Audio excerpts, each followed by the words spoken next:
Erokamano janeno mar Entien, agone Nyasaye erokamano mochako loso thuolo odiochieng' ma kawuono ni mondo akele wach maber e studio mar Lolwe TV ka. Omiyo kapok adhi mbele, nyinga afulora ni mondo ing'e jal miwuoyogo. Nyinga en Pastor Omedo, Agustino Omedo, ja Kisumu County, ajal mowar kendo janeno mar Yesu Kristo mopong' kod teko mar MALER. E piny Nairobi ka ayudora e gweng' ma Lakisama. Abiro we nambana bang'e ka ang' wasetieko lamo kodi, to wabiro tudore e sach Nyasaye. Omiyo thuon wach ma kawuono adwa wuoye janeno mar LTN mibedo mos kamiwinjani. Wang'eyo duto ni wan jo Kristo en odiochieng' mar Pasaka. To ji mang'eyo ok ong'eyo ni Pasaka en ang'o. Koro odiochieng' ma kawuono topic kata thuon wach ma dawuoye wacho ni Pasaka. Omiyo odiochieng' mar Pasaka ni mitapo nono jal moro mawinja ka mobedo mos ang' ne aye gi gimoro. Omiyo we alerni tie Pasaka mokwongo. Kaka oganda mar jo Kristo, an kod in waparogo sand mane osandgo Yesu Kristo e msalaba Kalvari. Wan kaka oganda mar jo Kristo. Omiyo adwa ni kapok adhi mbele, kul wiyi kama intie mondo weche duto waket e lwet Nyasaye. Agoni erokamano Nyasach loch, akawo janeno ni akete lweti, imiye winjo matut mondo Injili madhi yalo odiochieng' mar Pasaka ni olok ngimane kendo otimne dwaro mar dhood chunye. Alamo ka an gi yie ni isemiye winjo e nying Yesu ma jawar. Janeno mana kaka wacho ni oganda jo Kristo en odiochieng' an kod in waparogo odiochieng' kaka oganda jo Kristo kaka ne osand Yesu Kristo manogure e msalaba Kalvari. E muma machon en rapar kaka ne jo Israel parogo sand manosandgi e piny Misri kod ruoth maniluongo ni Farao. To sani kaka wan jo Kristo en ni waparogo sand manosand Yesu Kristo. Pasaka wach mar adek en ni watimo winjruok kod Nyasaye kaka oganda jo Kristo mondo owenwa richowa. Gin weche adek. To kwadok e muma machon kapok adhi e muma manyien, awacho ni en kaka jo Israel ne parogo sand mane osandgigo e piny Misri kod ruoth maniluongo ni Farao. Gimomiyo Farao ne sando jo Israel, medruok mar jo Israel ne chande e pinye miluongo ni Misri. Mae momiyo noketo jo Misri kaka wasumbe. Medruok mare emomiyo ne Farao noamua mondo mi osand jo Israel. Ma omiyo Musa nonyuol mondo ores jo Israel e lwet ruoth maniluongo ni Farao. To nitiere ondni maka Musa nosedongo mobedo maduong' nikech Nyasaye manoluongo Musa. To nitiere ondni mane Musa kod Harun otimo mondo Farao yie owe jo Israel owuok e piny Misri. To andiko wacho niya, ruoth Nyasaye nomedo oketo wi Farao bedo matek ka lwanda. To ne gin onni 10. To nitiere ono mogik miluongo ni Pasaka, Passover. Mano miyo Farao ting'o bade mowacho ni ma koro tek, awe udhi uru. Neno achiel ema biro somo kodi muma mar Wuok 12. To kabisome te abiro lidhe. Wuok 12 wabiro somo kare 7. En ono mogik mano miyo Farao ting'o bade. E muma machon ma pod awuoye, winja maber. Mae Farao noting'o mane gin 10. Ne nitiere ludh Harun, ne nitiere masich remo, ne nitiere masich kikun nyaka ogwende, nyaka masich bonyo, ne nitiere mudho mandiwa. To mogik neno achiel ma ruoth Nyasaye nochiko Musa mondo otim.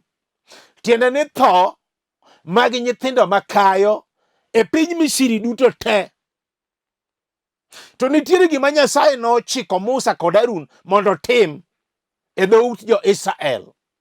Ne en remo ni mondo gineg chiayo. Andiko lero niya, ne ginego chiayo nyadiel kata nyarombo. Haito ne gichiko jo-Israel. Nyasaye nochiko Musa niya, remo ni niwire dho Israel duto te. Ne jo-Israel dhoudi. Tieno no malaika ne biro wuotho e piny Misri duto. To kano neno remo mowire kor sisi e kor dhout jo-Israel, to nokalo Pasova. Koro nokoneg nyithindo e dhout Israel. Koro nonego nyithindo makayo mokwongo te gi chiayo e piny Misri duto te. To jo-Israel nokalo Pasova. Koro dwa somo kodi Wuok 12 mondo iwinj tiamo mano. Pod wawuoyo muma machon. 12 walidho kare 7 wacho niya, mondo iwinj gima ne Musa, Nyasaye ochiko Musa mondo tim. Bang'e nong'isogi niya, mondo gikaw remo giwirgo sisi mag dhoudi kod wi dhoudi mag udi duto manochamie jamnigo. Mano Nyasaye nochiko Musa kod Harun. 13 lidho niya, remb nyirombego nobed kido manyiso udi mudakie, mago ute jo-Israel. Kendo kanoneno remono, to nokadho, nobiro mondo mi okadhi, mi masich tho mane biro goyo piny Misri duto ok nomakgi. Odiochieng'no nobednu odiochieng' mar rapar, omiyo nyaka urite kaka sawo mochwere ni Ruoth Nyasaye kuom tiengeu duto. Tiende niya, Nyasaye nochiko Musa mondo giyang' chiayo aeto giwir remo e dhoudi. Tiende ni malaika ne biro wuotho e piny Misri duto. Koro kane giremo remo to ne gi pass over. Tiende ni wach Pasaka. Mano wawuoyo muma machon. Koro ka malaika ne nego nyithindo, to ne gichikore e uti jo-Israel. Koro ne gikalo. Koro tho ok ne nekie. To andiko wacho niya, odiochieng'no nobednegi kaka rapar. Ma emomiyo ne awacho ni jo-Israel ne parogo sand manosandgi e piny Misri. To kwawuoyo e muma machon, muma manyien, to ka Yesu nosebiro e piny ka, to ji noyudo warruok kuome. Kendo rembe manochwer e msalaba Kalvari notieko richowa duto pep. Ne en remo ma nengone tek, ok ne en rema. Ne en remo ma nengone tek. Akia ni ng'ato be winja. Ka Yesu nosenyuol mobiro e piny ka, to sama notho, noware gi remo ma nengone tek.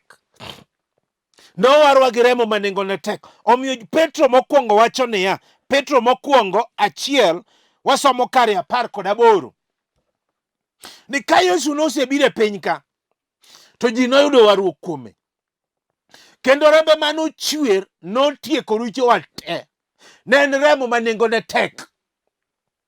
Omiyo Petro mokwongo, kaw mumbi som 1 wachako kare 18 wacho niya, ung'eyo ni kanowaru kuom timbeu mamono mane uyudo kuom kwereu, to ne ok owaru gi gik matow kaka fedha kata dhahabu, to nowaru gi remo ma nengone tek mar Yesu Kristo, mane ochiw kaka nyarombo maonge mbala, manochiw kaka misango maonge songa kata mbala.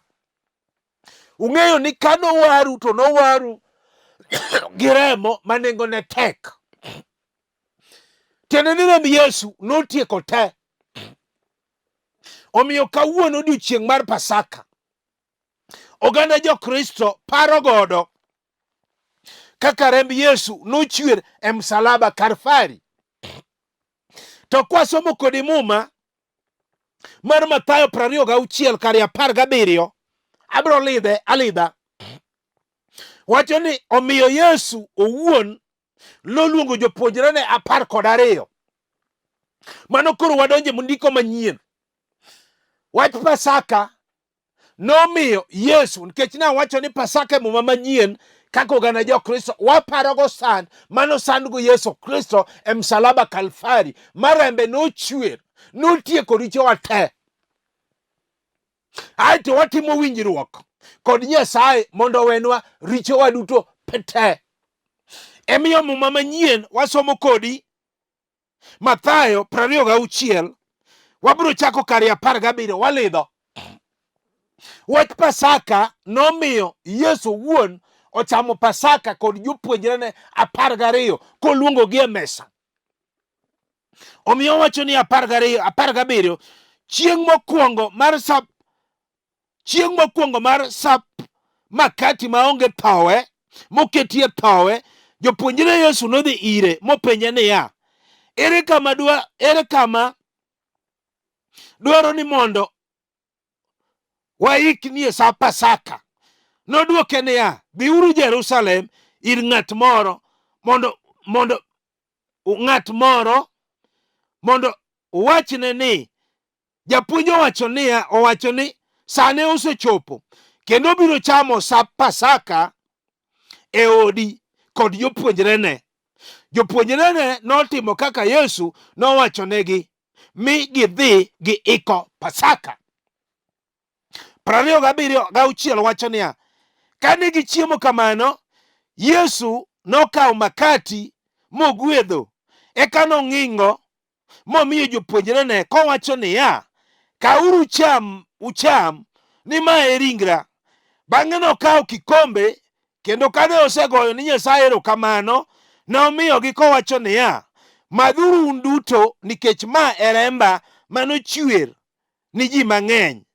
Kutimo godo winjruok gi Nyasaye mondo owenu richou.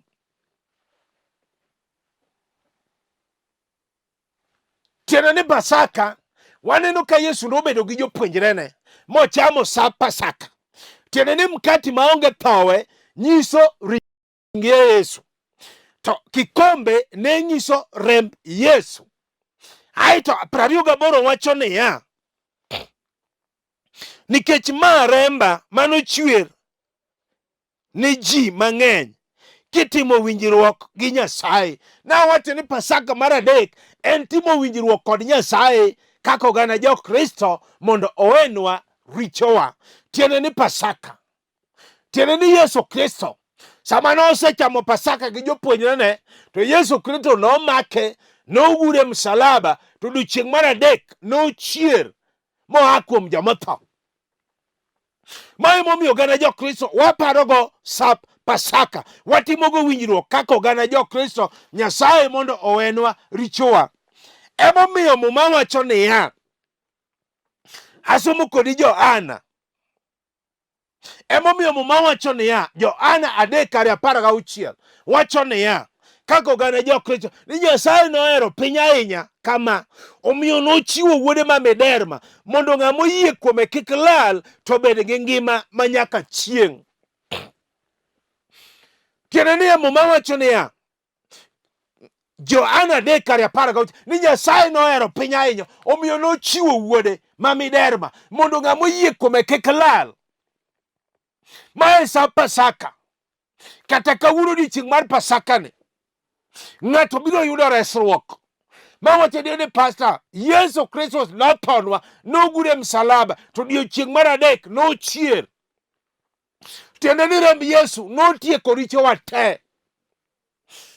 Kaka rembe nochwer manotho nikech richowa, notieko chandruokwa te e msalaba Kalvari. Ma emomiyo Johana 3 wacho niya, 16, Yesu nohero piny ahinya kama, omiyo nochiwo wuode ma miderma, mondo ng'ama oyie kuome kik lal, to bed gi ngima mochwere. Ka ang' mama moro kata jaduong' moro mobet sani winja, kata kijana moro kata nyako moro kata chiliel moro kata nyathi skul moro, odiechieng' mar Pasaka ni goyie kuome odiochieng' ma kawuono ni to biro yudo ngima mochwere. Bende ni en tuo ma osesandi ndalo mathoth, misedhi osiptende mang'eny matindo gi madongo, iwinjo ka lokruok onge. Samoro en tuo mar presa, samoro en sukari, samoro en maringe chogo, maringe remo, samoro en wich bar. Iwinjo iyudo chang odiochieng' ma kawuono mar Pasaka, yie kuome. Akia ni ng'ato be winja, kata en ticha misemanyo ndalo mathoth, in ing'isi ni hakuna kazi, ing'isi ni kuja keso, in gi certificate, kata ng'at mang'iyo mari onge, samoro ise apply kuonde mathoth, duoko onge. Iwinjo kawuono odiochieng' mar Pasaka ni, yie kuome, tich biro yudore. Akia ni ng'ato be winja kama nitie, kata en nyathi misemanyo ndalo mathoth, ming'isi ni yani isemadho yath, lokruok onge, isedhi osiptende matindo gi madongo, kata sani minena ni mondo madho yath gokinyi ni mondo iyud ting'e nyathi, iwinjo ka geno rumo. To odiochieng' mar Pasaka ni, iwinjo yie kuome, iting'e nying Yesu higani, nikech Nyasaye wacho niya, Nyasaye nohero piny ahinya, Johana 3, omiyo nochiwo wuode ma miderma, mondo ng'ama oyie kuome kik lal, to yud ngima mochwere. Kawuono ka ng'ato yie kuome, to gimoro nyaka timre odiochieng' mar Pasaka.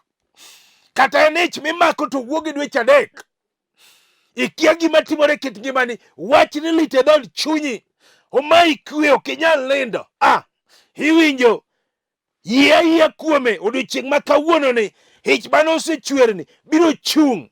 Yie kuome kawuono odiochieng' mar Pasaka ni. Akia ni ng'ato be winja kama nitie, ni kar odiochieng' mar Pasaka ni, ka ng'ato yie kuom wuod Nyasaye, ka ng'ato yie kuom Yesu Kristo, to duoko nyaka yudre.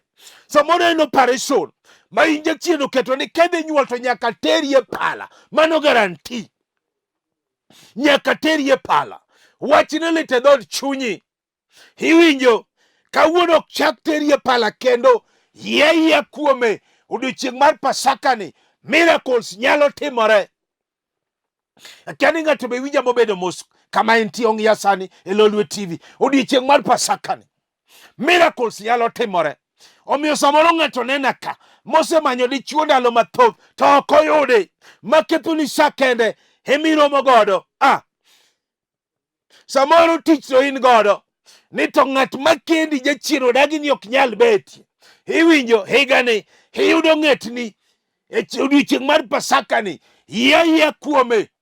Nikech Nyasaye wacho niya, nohero piny ahinya, omiyo nochiwo wuode ma miderma, mondo ng'ama oyie kuome kik lal, to yud ngima mochwere. Tende kawuono ka ng'ato yie kuome, to yudo gima twaro. Samoro en kwe emisemanye ot kata dala to tamore, in ywak pile, ionge kwe. Kata mana sani dong inena kama inena ni, akia ni nena kanye, ok inena e odi, niringo odi, niweyo nyithindi thagore. Samoro wach ni lit ni kiparo to ok inyal kata chiemo. Iwinjo odiochieng' ma kawuono mar Pasaka ni, Nyasaye duoki e odi, yie kuome, nikech andiko wacho niya, joma noyie kuome nok olal, to yudo ngima, noyudo gima twaro. Kani ng'ato be winja kama nitie, mabro wacho adier ni pastor, odiochieng' mar Pasaka ni adwa na yudo konyruok, nikech awinjo ka ndiko wacho ni ng'ama oyie kuom ok lal, to yudo gima dwaro. Kawuono nyalore ne ng'ama oyie. Samoro ng'ato nena ka mosembango ni mondo mi okendi, weche gi ruchore arucha. Adier samoro nene ipango mondo mi ikendi, iwinjo ka chunyi chida. Kata seche ma wuoyi kodi ni, nitiere ng'ato manena ka sane ma jaode noringo nyaka gi nyithindo, wach ni lit e dhod chunye, ok onyal nindo otieno. Iwinjo jaodi manodhini duogo kawuono, yie kuome odiochieng' mar Pasaka ni, miracles dhi timore. Akia ni ng'ato be winja ma wacho adier ni pastor, awinjo duond Nyasaye odiochieng' mar Pasaka. Samoro mama moro bedo mos ka, jaduong' moro bedo mos, kong'o miyo orano nyithinde, ok nyal somo.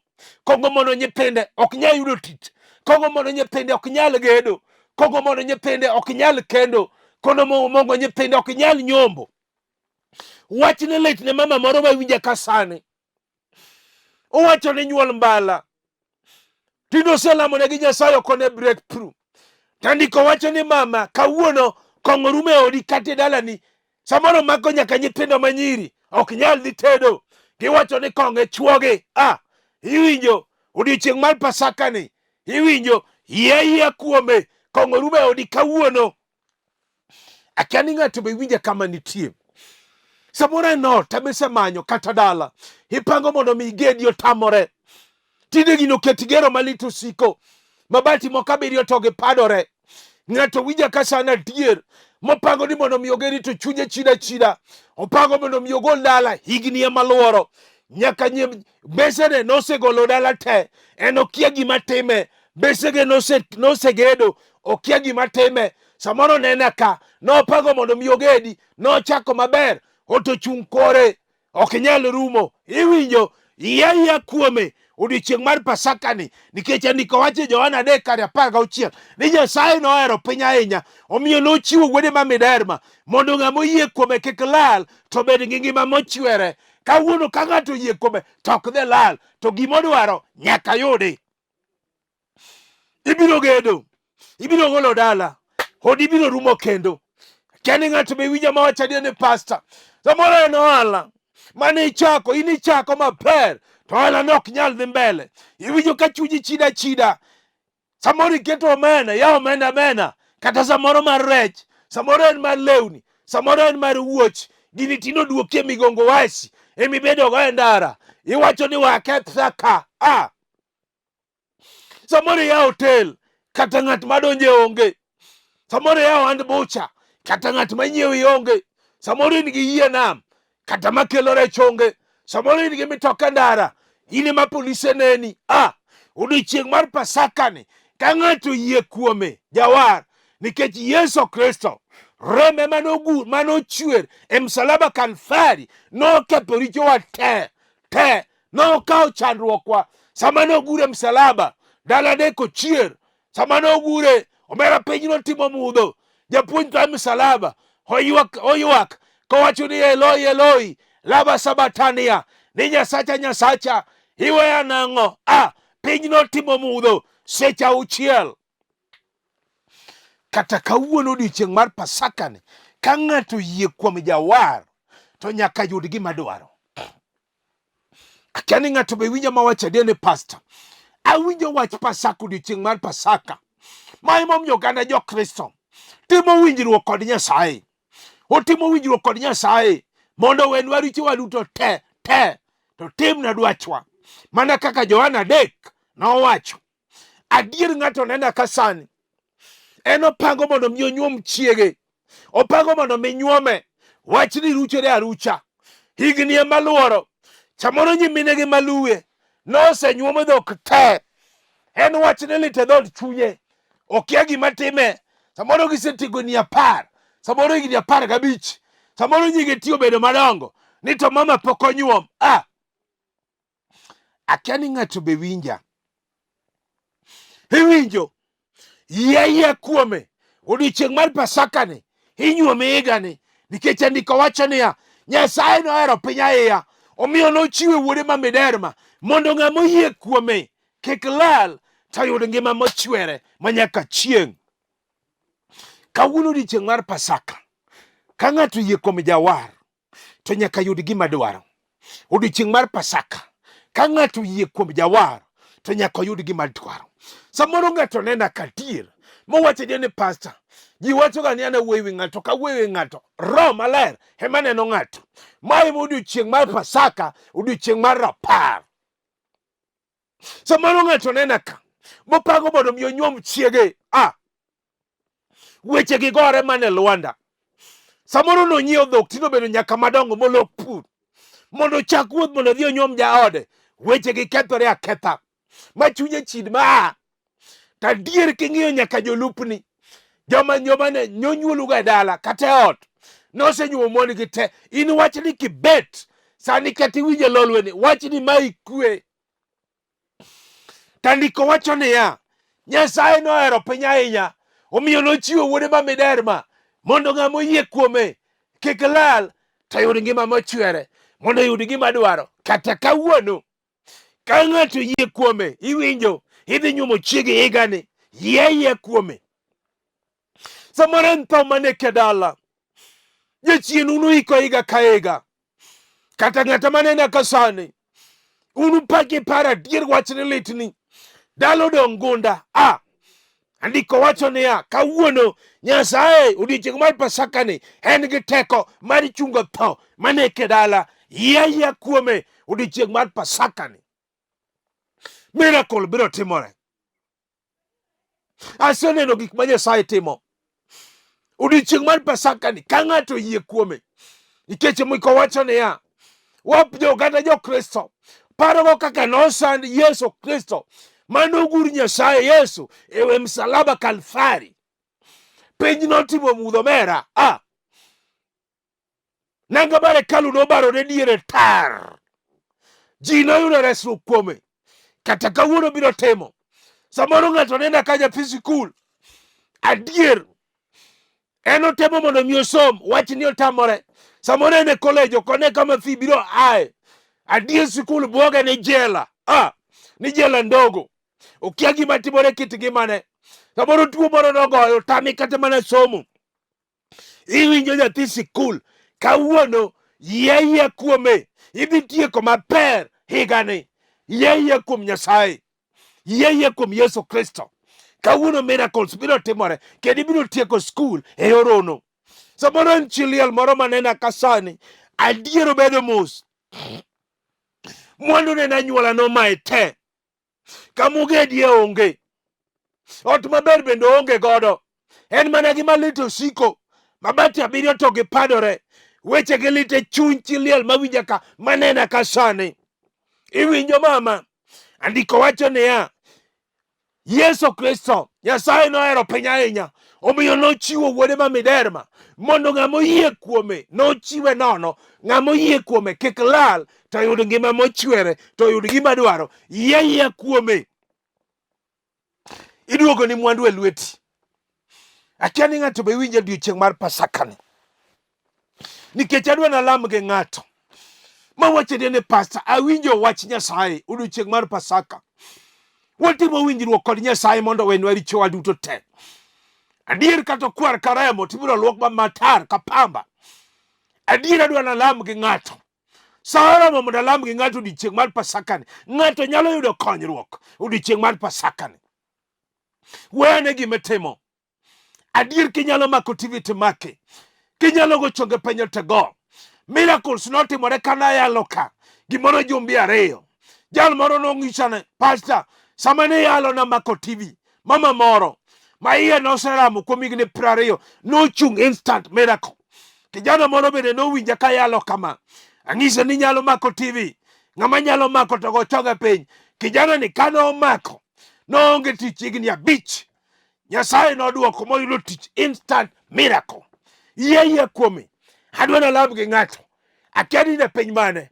Kata in Mombasa, kata in Kisumu, kata in Busia, kata in Ugunja, kata in Nairobi, kata in Mount Elgon, kata in Migori kanyo, kata in Oyugis, kata in Kapsabet, kata in Kendu Bay, Homa Bay, kata in Siaya, kata in Bondo. Wene gima timo, kata in hotel kanyo. Iwinjo, un hotel, med volume matin. Adwa na lam gi joma nena ka sani. Kata in mitoka kanyo, akwayi ni driver, med volume matin. Mondo wach Nyasaye makalo ni kik ba ng'ani. Adwa na lam kode. Kinyalo mako TV timake. Kinyalo go chonge penye te go. Nikech andiko wacho niya, yie Nyasaye bade ok chiek, be itiyo kodino.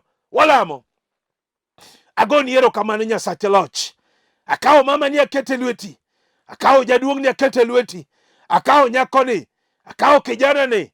Akawo chiliel ni. Akawo pensisi kul ni. Akete lweti odiochieng' mar Pasaka ni. Nyasaye mwaparogo Yesu Kristo. Waparogo kaka nosande. Waparogo kaka nogure msalaba. Odiochieng' mar adek japuonj nochier. Dhiye kama intie japuonj. Timne onigi ranyisi. Alamo kan gi yie ni timone e nying Yesu ma Jawar. Janeno kaka lamo kudi no. bed gi yie ni chieng' mar Pasaka ni Nyasaye otimoni gimidwaro. Hawe namba na mondo watude sach Nyasaye. Kapok aweyo tago erokamano ne jo Lolwe TV te. Samo Chola director, Nyasaye mondo gwedhi. Niko Kelo, God bless you. Nyaka joma tiyo Lolwe te, Nyasaye mondo gwedhu. Joneno ma Lolwe TV te, gone Lolwe TV campaign kata kura kineno Lolwe TV duto te. Awe namba na mondo watude e sach Nyasaye.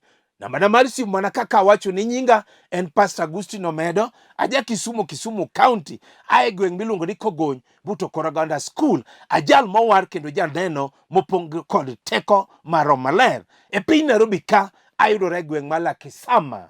Ji osekawo namba na moyudo konyruok 0726 84 39 41. Anuoyo 0726 84 39 41. Namba na machielo 0750 38 34 99.